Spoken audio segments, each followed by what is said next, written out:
Hi hello అండి, అందరికీ నమస్తే. Welcome to my channel. AP రాష్ట్ర వ్యాప్తంగా ఉన్నటువంటి ప్రజలకు ఎన్టీఆర్ భరోసా పెన్షన్కు సంబంధించి సెర్ఫ్ నుంచి ఒక సర్కిల్ అనేది రావడం అయితే జరిగింది. ఈ కొత్త పెన్షన్లకు సంబంధించి ఇంకా పాత పెన్షన్లకు సంబంధించి ఒక సర్కిల్లో రావడం అయితే జరిగింది. ఎవరైతే కొత్త పాత పెన్షన్కు సంబంధించి ప్రజలు ఉన్నారో వారందరూ ఈ వీడియోని ఎక్కడా స్కిప్ చేయకుండా చివరి వరకు చూడండి. నా వీడియో కనుక నచ్చితే ప్లీజ్ ఒక చిన్న లైక్ చేయండి అండ్ సబ్స్క్రైబ్ చేసుకోండి. గవర్నమెంట్ నుంచి వచ్చే ప్రతి ఒక్క అప్డేట్ నేను మీకు ఎప్పటికెప్పుడు నేనైతే తెలియజేస్తూనే ఉంటాను.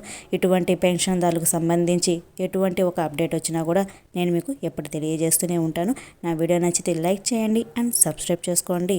ఇకపోతే పాత పెన్షన్దారులకు సంబంధించి వెరిఫికేషన్ అనేది జరగబోతుంది. అధికారులు మీ దగ్గరకు వచ్చి ఏమేమి చేస్తారు అనేది పూర్తి వివరాలు తెలుసుకుందాము. ఎవరైతే పాత పెన్షన్దారులు ఉన్నారో వారందరినీ వెరిఫికేషన్ చేసిన తర్వాతే ఈ కొత్త పెన్షన్లకు సంబంధించి దరఖాస్తులు అనేది విడుదల చేస్తామని చెప్పి ఏపీ ప్రభుత్వం అనుకుంటుంది. ఇక పూర్తి వివరాలు తెలియాలంటే మనం ఈ వీడియోలోకి వెళ్ళిపోదాము. వివరాల్లో గనక వెళితే ఎన్టీఆర్ భరోసా పెన్షన్కు సంబంధించి చాలామంది పడిగాపులు కాస్తున్నారు. ఎవరైతే పెన్షన్దారులు ఉన్నారో ఈ వీడియో మీకోసమే. నచ్చితే లైక్ చేయండి అండ్ సబ్స్క్రైబ్ చేసుకోండి. ఏపీ రాష్ట్ర వ్యాప్తంగా ఉన్నటువంటి ఈ ప్రజలకు వివిధ రకాల పెన్షన్ అనేది ఉన్నాయి.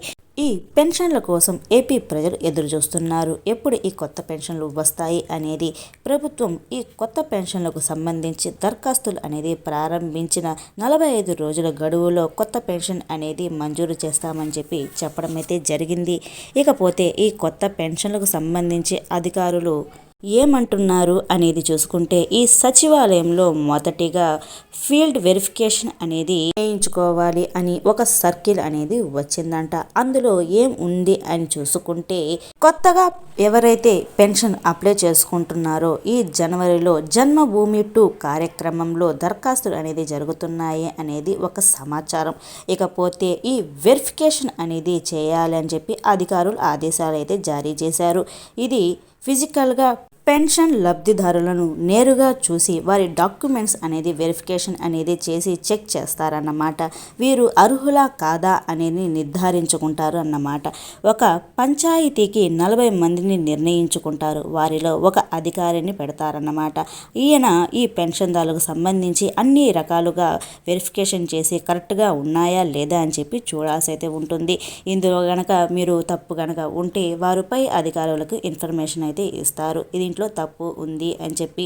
ఇక దీనికి సంబంధించి ముఖ్యంగా చూసుకుంటే ఈ వికలాంగులు, వితంతువులు, దీర్ఘకాలిక వ్యాధులు కలిగిన వారందరినీ వెరిఫికేషన్ చేస్తామని చెప్పి చెప్పడం అయితే జరిగింది. ముఖ్యంగా చూసుకుంటే వికలాంగులు ఈ సదరం సర్టిఫికేట్ అనేది దొంగ సర్టిఫికేట్లు పెట్టుకొని కనుక ఉంటే వారికి ఈ పెన్షన్ అనేది రద్దు అయితే చేయడం అయితే జరుగుతుంది. తరువాత వితంతువులు భర్త చనిపోయి ఈ వితంతువు పెన్షన్ తీసుకుంటూ ఉంటారు. వారు ఈ పెన్షన్ అనేది తీసుకుంటూ వేరొక పెళ్లి కనుక చేసుకొని ఉంటే వారికి ఈ పెన్షన్ అనేది రద్దు అయితే చేయడం అయితే జరుగుతుంది.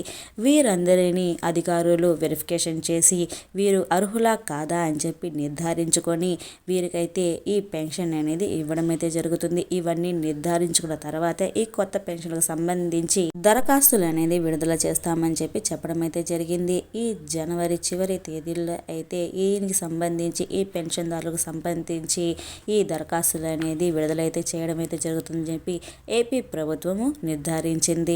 ఓకేనా అండి. ఎవరైతే ఏ పెన్షన్దారులు ఉన్నారో ఈ జనవరిలో జన్మభూమి 2 కార్యక్రమంలో దీనికి సంబంధించి దరఖాస్తులు అనేది జరుగుతాయి అని చెప్పి అధికారులు ఆదేశాలు అయితే జారీ అయితే చేయడం అయితే జరిగింది. ఓకేనా అండి. ఎవరైతే ఈ పెన్షన్దారులు ఉన్నారో ఈ వీడియో కనుక చూస్తున్నట్లయితే ఈ వీడియో మీకు కనుక నచ్చితే ప్లీజ్ ఒక చిన్న లైక్ చేయండి అండ్ సబ్స్క్రైబ్ చేసుకోండి. గవర్నమెంట్ నుంచి వచ్చే ప్రతి ఒక్క అప్డేట్ నేను మీకు ఎప్పటికెప్పుడు నేనైతే తెలియజేస్తూనే ఉంటాను. నా వీడియో నచ్చితే లైక్ చేయండి అండ్ సబ్స్క్రైబ్ చేసుకోండి. Thank you for watching. Thank you so much.